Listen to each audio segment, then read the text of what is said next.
watak-watak dalam Perikatan Nasional ini ialah watak-watak yang mengkhianati mandat rakyat. Dia jadi menteri, jadi wakil rakyat, ada kedudukan atas gelombang yang rakyat bawa tahun 2018. Tapi dia tak sabar. Dia nak jadi menteri kanan, dia nak jadi Perdana Menteri. Kat luar tu dia nak masuk, nak merasa juga jadi menteri. Maka dia jugalah yang ratib sebelum ini Kerajaan Pakatan Harapan ni anti Melayu.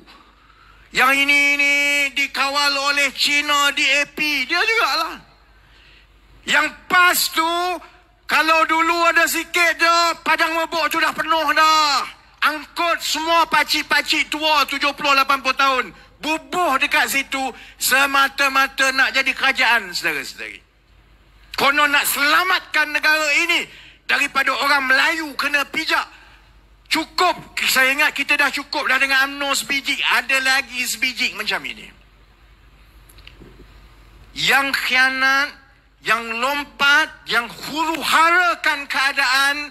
Ini yang dalam Perikatan Nasional ni bekerjasama dengan geng-geng UMNO dulu. Sekarang dia kata apa? Dia kata kita ni tak tentu strategi nak masuk pilihan raya. Jadi kita kena fikir ni, kita tak boleh nak masuk pilihan raya berseorangan. Saya serulah supaya kita runding balik dengan Pakatan Harapan. Marilah kita bersama-sama balik. Celaka betul lah.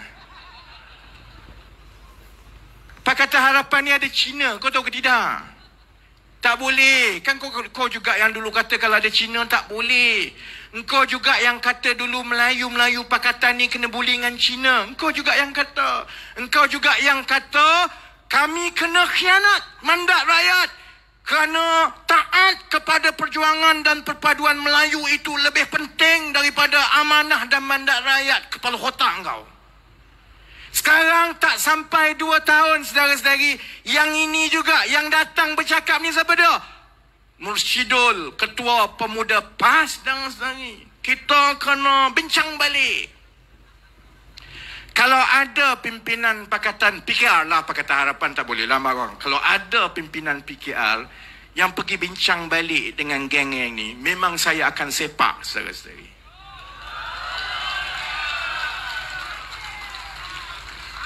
Cukuplah kita kena sekali. Cukuplah.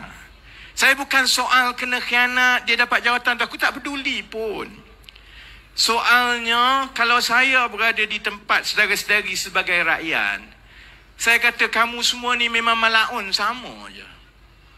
Kamu sampai tak boleh membezakan yang kamu berbohong dan menipu rakyat. Hari tu kata macam ini, hari ini kamu bergaduh, esok kamu maki hamun, lusa kamu keluar fatwa, lepas itu kamu peluk, kamu cium, kamu ingat, kami lupa apa yang berlaku. Tak boleh, saudara-saudari. Saya nak beritahu bersatu PAS dan parti-parti yang ada dalam Perikatan Nasional tu lah. Pandai-pandai engkau lah. Dah kamu rasa hebat sangat, pandai-pandai engkau. Berani kamu khianat dulu, berani kamu jumpa balik kami untuk lawan dan dapat mandat baru daripada rakyat, saudara-saudari.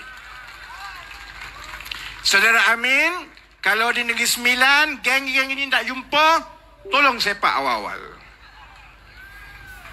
Jadi sebab itu, saudara-saudari, saya minta, memang betul, UMNO, PAS, Bersatu akan main sentimen. Yang ini Melayu, yang ini itu, yang itu, macam-macam lah dah. Saya nak sebut begini saja. Saya memang tak suka politik daripada dulu. Dan saudara-saudari tahu. Orang tanya sebab apa menang dulu kamu bersara. Saya dah buat kerja saya. Bagi saya, bahagian saya untuk pahala saya dah dapat. Cukuplah. Saya tak perlukan wang, tak perlukan jawatan, buat apa? Cuma yang saya kurang selesa dengan politik dulu pun, yang saya tak ada masalah pun, saya bersara balik, buka syarikat, jaga syarikat. Sebab satu benda, saudara-saudari, banyak orang dalam politik ni, dia masuk politik untuk dia saja, untuk kuasa dia je, untuk perut dia. Semua berebut-rebut nak jadi menteri, sampai sanggup hari ni maki, caci, esok cium semua ni. Benda ni tak berlaku kat kejiranan kita. Kalau kita duduk rumah kat Sikamat ni, kau gila tiap-tiap hari jiran 2 ekor ni bergaduh, esok dia pergi bercium, lusa dia bergaduh balik. Mana ada? Kalau dah marah tu sebab ada benda yang khusus kita marahlah. Ada prinsip dan garis yang kita tak boleh nak langkah. Orang politik tak macam itu. Hari ni dia maki, esok dia caci, lusa dia boleh jadi kawan baik. Dulu dia kafir, hari ni jadi fardu kifayah untuk sokong. Tak apa-apa. Sebab apa? Sebab semuanya pasal jawatan. Sebab bila dia dapat jawatan, dia jumpa lubuk emas, jadi menteri, boleh buat projek. Boleh buat projek, dia buat apa? Boleh kira komisen.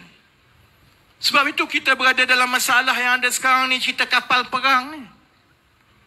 Cerita kapal perang ni mudah sebab ini melibatkan Kementerian Pertahanan. Kementerian Pertahanan melibatkan pertahanan negara. Bila pertahanan negara takkan nak buka tender terbuka. Dia bukan macam tender cuci potong rumput tepi jalan.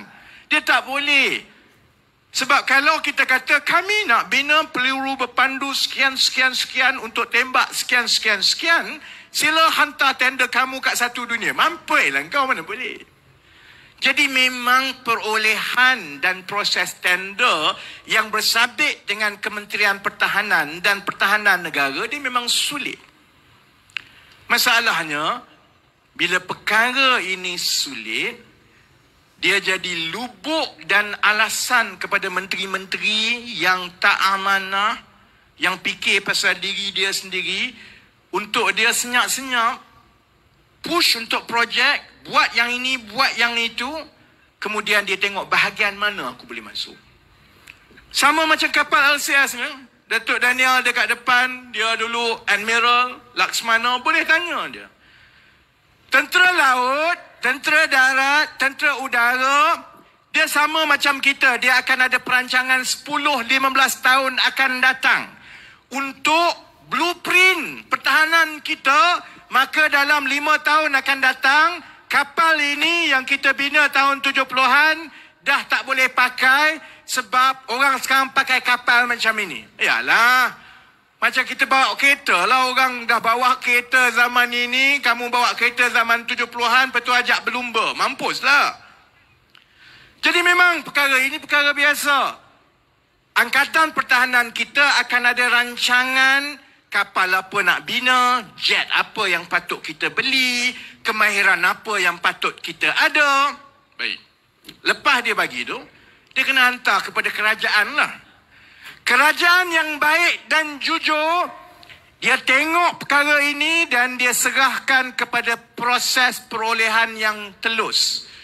Yang perlukan maklum balas dan kepakaran tentera laut sebab dia orang yang nak berperang.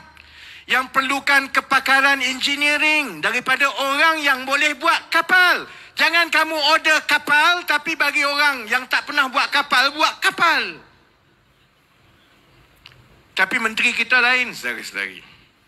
Dia tengok ada permintaan daripada angkatan-angkatan tentera.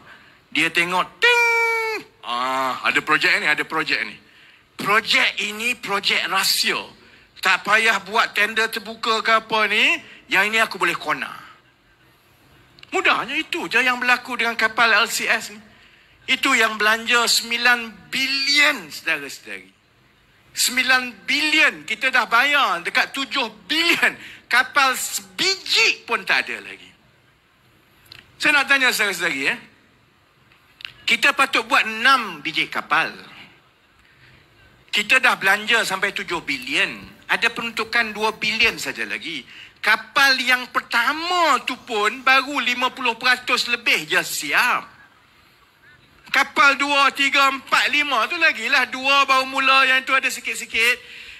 Kalaulah kita belanja habis sampai 2 bilion dan tambah lagi 2 bilion yang Hishamuddin kata, kita paling lajak pun 11 bilion, tambah lagi 2 bilion.